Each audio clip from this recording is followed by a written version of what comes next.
আহ, সময় একদম কাটছে না। ঘড়িটা কি আস্তে আস্তে চলছে নাকি?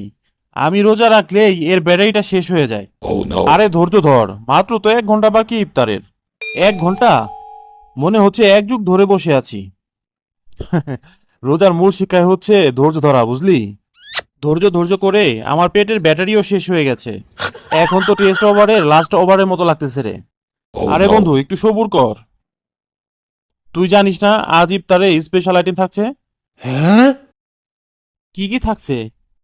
বিরিয়ানি, খাসি কাচ্ছি, চিকেন রোস্ট, জিলাপি, বোরহানি। আহ, মনটা কেমন যেন উড়ে উড়ে যাচ্ছে। কিন্তু কিন্তু কি? আমি ইফতারের সব আইটেম রান্না করতে ভুলে গেছি। What? কি বললি? তুই কি মানুষ নাকি? ইফতারের দাওয়াত দিয়ে আনলি, কিন্তু ইফতারের জন্য কিছুই রান্না করস নাই? Oh no. আরে ভাই, ভাবছিলাম ইউটিউব দেখে বানামো, কিন্তু দেখতে দেখতে সময় যে কোন দিক দিয়ে চলে গেল বুঝতেই পারলাম না। হাই রে কপাল! এখন আমরা কি খাবো? পাশের দোকানে সমুচা, পেঁয়াজু, বেগুনি এগুলো তো পাবো। আমি কাচ্চি আর রোস্টের স্বপ্ন দেখছিলাম, সেইখানে তুই বলছিস পেঁয়াজু খেতে। আরে ভাই, আল্লাহ তাআলার রহমতে যা পাবো তাই খাবো ইনশাল্লাহ। আল্লাহ, এত কষ্ট করে রোজা রাখলাম, আর ইফতারি করতে হইতেছে নাকি পেঁয়াজ ও বুট মুড়ি দিয়া। ভাই, মন ছোট করিস না, খাবার তো খাবারই।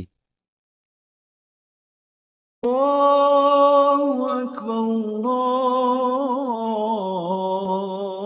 الله أكبر الله আহ, أكبر এ যেন জান্নাতের খাবার। Oh no. দেখলি, পেটে ক্ষুধা থাকলে সব খাবারই অনেক মজা লাগে। হ্যাঁ রে, এই পেঁয়াজুই এখন কাচ্চি বিরিয়ানির মতো লাগতেছে রে। Oh my god. أشهد أن لا